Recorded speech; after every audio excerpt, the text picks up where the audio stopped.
Hello, everybody, and welcome to another edition of First Impressions. This is an exclusive series here on YouTube where I break down the 9 new leaders that will be joining Civilization 6 with the upcoming expansion, Gathering Storm. If you are new to the series and you haven't checked out all of the other First Impression videos that have come before this one, we have a series. There's a link in the description down below. There's 6 other civilizations so far that have been announced. And we've done the full first impression of those civilizations and what we think of those guys, or what I think of them anyway. And you will notice when you check those videos out and smash that like button that in the comments down below, I've actually had discussions with people and some of those first impressions have changed a little bit. And I've actually had my mind changed on how some of these civilizations' unique abilities and stuff will actually work with different things within the game and how they will help out those civilizations in different victory conditions. So, just because this is my first impression doesn't mean I'm stuck to it. Happy to have a conversation with anybody who's out there and interested in having a discussion about it. Let's talk about these guys. Leave your comments down below. So yes, check those videos out. Let me know what you think. Now, it's time to talk about Suleiman of the Ottomans. Before I do, I just want to do a quick note that while I'm going to break down all their abilities and how they're going to play within the game, when we do get to the final analysis and we start talking about how these guys will play and my final scorings of them and whatnot and my final opinions, it is going to have a leaning towards how they will play on Deity AI level. That's how I play the game on a daily basis when I'm streaming on Twitch. That's how I do my game of the week here on YouTube. That's where my expertise lies, and I do believe that perspective has a place amongst all of these first impression videos you're seeing on YouTube. So this will just give you a little bit of a perspective from that angle, although there'll be plenty of useful information regardless of the level you play on. If you're a casual player, a new player, experienced player, whatever it is, there's going to be plenty of information for you here in this video. So without further ado, let's start to break him down. And I apologize, as always, for my pronunciation things. I am not very good at it, so I'm going to probably get some of these wrong. Vizier is his first ability. Exclusive unique governor with military and diplomatic abilities. Gains the Janissary unique unit when the gunpowder technology is researched. Okay, so lots to break down here in this very first one, specifically because it's a brand new governor, unique to the Ottomans, very exciting. I'm going to very quickly run down his abilities. The first one is 20% production towards military units in the city that he's established. So this is going to be if you get him established right away, obviously it's just going to be a quick boost. You're going to be able to start spitting out units a little bit faster from this city than any other city. It'll help you get going if you're planning on a domination victory, just to start rolling the units out. So that's a nice little boost right out of the gate. His second level abilities are also very military based. Friendly units within the borders of the city it's established within get +5 combat strength. So that's kind of, in a way, it's kind of a defensive thing. So if you're being attacked and he's established, you're going to get +5 combat strength within those borders. It's also, if you're on a forward advance and you take over a city, and you have him, if you put him established, get him established in that city right away, and perhaps there's a counteroffensive from your opponent, that'll help you a little bit there as well, because within those borders you'll get that +5, which is pretty solid. The bigger one there, as far as when you're on the offensive though, is the +10% combat strength within 10 tiles when attacking defensive buildings.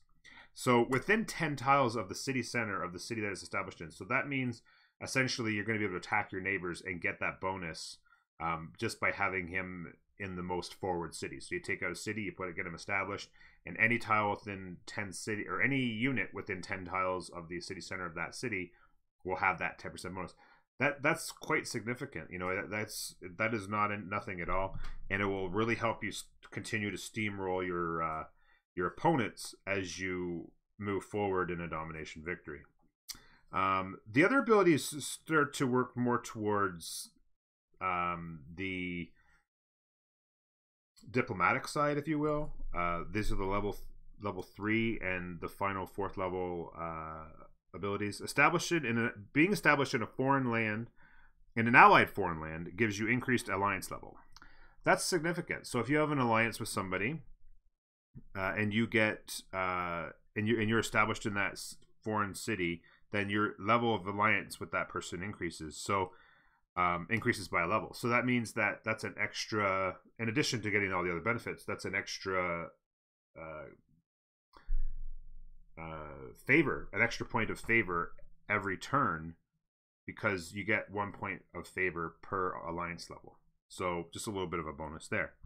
And the other one is established in a foreign capital, the grievances reduced by 1 point per turn. So if you're trying to, if for instance you got into some early offensive and somebody's got some grievances against you and you want to get rid of those so that you can maybe make friends with them and eventually have a solid relationship with them as the World Congress gets closer and as you're trying to perhaps stay peaceful in the second half of the game.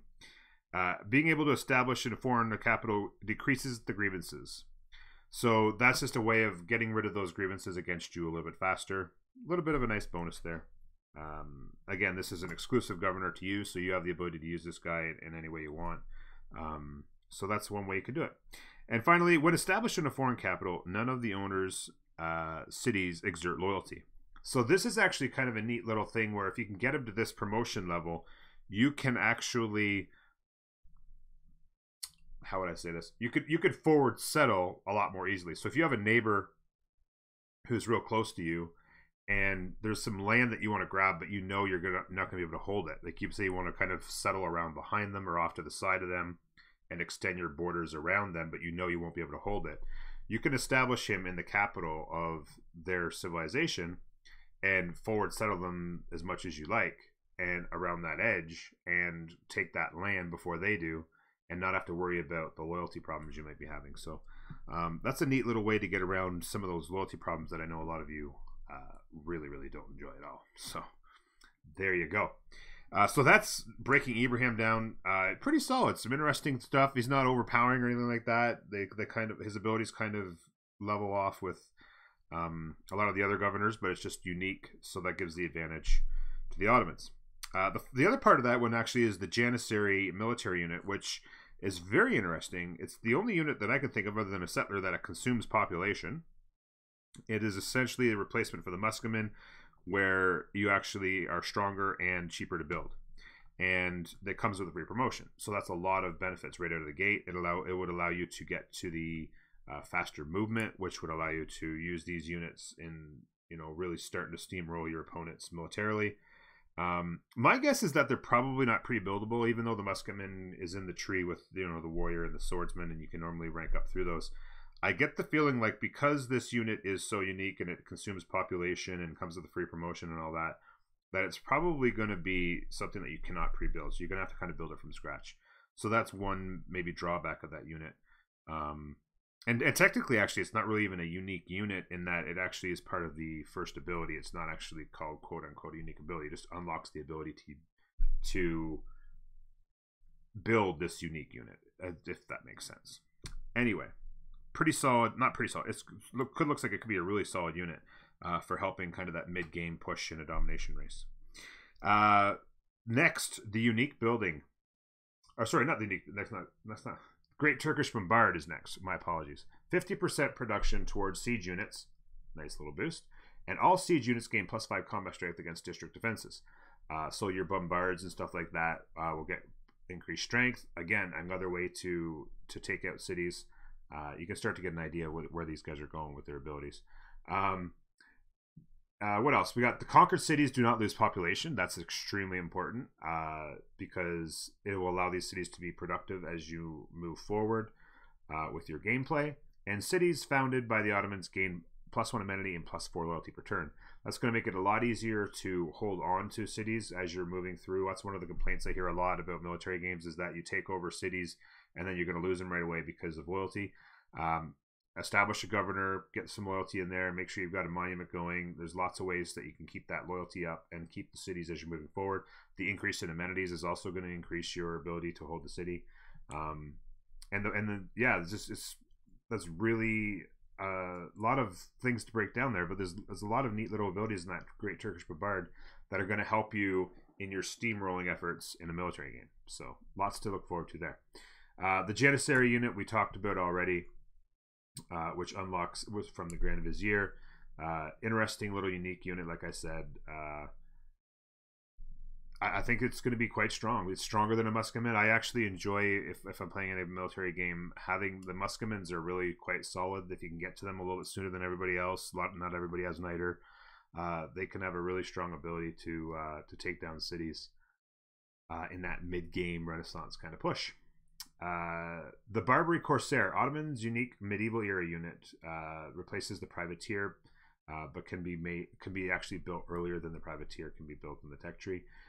It costs no movement to coastal raids, so that's interesting. They actually showed in the video where they just walk up or sail up, I guess, do the bombard and then move along, and it doesn't cost any movement. So you can see where if you've got plenty of water tiles on your game and you want to kind of perturb your neighbor while you're trying to take them out, you can go run along and get some bonuses to your faith or your gold or your science or whatever else, and just kind of also take it away from them. Which is just another way to get some advantage. So an interesting unit for sure. And finally, the one I was talking about for a moment earlier is the Grand Bazaar. A very interesting, unique replacement building for the bank. With some, it's actually got some abilities that are going to actually go across multiple victory types as far as helping you out a little bit. Accumulating one extra strategic resource for every different type of strategic resource that city has improved. So improved strategic resources are going to help you, for instance, if you need to be able to power cities, or things you can trade away or build military units in order to keep the military units pumping out in an effort to win a domination game. So that's an advantage there. And then, of course, receiving an additional amenity for every luxury resource that this city has improved. So that's another thing that, you know, if you're running a culture or science game with these guys, if you so choose, that's just a little bit of an advantage, because all those extra luxury amenities will essentially allow you to be happier. If you're already happy, it could get you ecstatic. Those little bonuses in your more productive cities can be quite helpful. So those extra luxuries are not to be underestimated when you build this Grand Bazaar. Now, it is a replacement for the bank, so that's kind of like a mid game kind of thing. So it's not like you're going to get advantage of that right away, but as you increase in your number of cities and your population start to grow in that mid game, it becomes harder and harder to hold those amenities. This is going to be a nice little boost for the Ottomans to be able to get, hey, you know, let's build that Grand Bazaar. That'll boost our amenities, and we'll, in this city that's, you know, maybe not so happy right now, it'll be happy again, and just it'll kind of help keep that momentum going in a game where you're having trouble with your amenities. Perhaps you're stuck on a single colonist, something like that. So yeah, there it is. That's their abilities broken down one by one. So let's start to discuss where that takes us. I think it's very interesting that they have that unique governor that we were all predicting who could possibly have it and what that governor will do. Interesting abilities. A little bit of help on the diplomatic side with this guy. It could be a little bit helpful. Whether or not, you know, those abilities are going to be strong enough that you're going to want to replace some of the other governor's abilities that you're going to possibly want to use or not. It's, you know, a unique situational kind of thing. But very interesting, and I think definitely in a military game, a really unique and enjoyable governor that will help you push through to a strong military game. The unique units, the Janissary, I think is going to be strong, like I said, in the Grand Bazaar. Also very good. So, let's take a look, shall we? In a word, we're going to call it steamroll. These guys, with their bombard, their cities that they take over are going to stay strong and allow you to continue to be productive in those cities, and also make it easier to hold them and keep your momentum going. Those increased strength in those siege units is going to be great, and also, you know, being able to pick up a really strong unique unit mid game with the free promotion and the extra strength over the Musketman is going to be extremely advantageous as well. In order to, like I said, just keep that steamroll going. So there's your word in a number. I'm giving them a 6. They have a lot of really cool abilities, and if they were more well-rounded and those abilities kind of helped in multiple areas, I might have called them a 7. But I feel like they're pretty well focused on a military game, so I think a 6 is a good number as an overall kind of civ ability. I think there's some things that could help them in other ways, but I feel like they're a 6 out of a 10. That's what I'm giving them. Let's break them down by victory type. Science and culture, I'm giving them a 2 out of 5. There's no raw science or raw culture ability. There's no unique building or unique ability of any sort that's going to help them push through the science or culture tree specifically. I am giving them a little bit of a boost here because I think the Grand Bazaar and the abilities that you get from that mid game are going to help them continue that push in a science or culture game a little bit. So I feel like they're not completely useless in a science or culture game, but they don't have any specific abilities that are going to help them a lot. And as far as like, you know, a lot of people out there like to play a little bit of early aggression in a game where they might be going for science or culture in order to attack a neighbor. With these guys, it doesn't really work out that well because their strengths and their unique units and whatnot come kind of mid-game, where if you're starting a push mid-game against opponents, you're going to suffer a lot more grievances and you're going to run into a lot more problems in the World Congress and having difficulties making alliances and keeping friends, which is going to hurt you in a culture game especially. So, you know, it's their military abilities are really focused around domination, victory, or nothing. And so there's not really a lot of early aggression benefits from these guys to help in a science or culture game. So I think 2 out of 5 is fair. And let me know what you think. Militarily, I hemmed and hawed back and forth between a 4 and a 5. Because they don't have the ability to give you any big push early on, as far as their unique units are concerned, and some of their unique abilities. But I felt like if you went immediately to their unique governor and started to get those bonuses right out of the gate with the +5 combat strength against district defenses, from your siege units as well, and then you've got the ability that they have for the friendly units, +5 combat strength, plus 10%, 10 tiles away.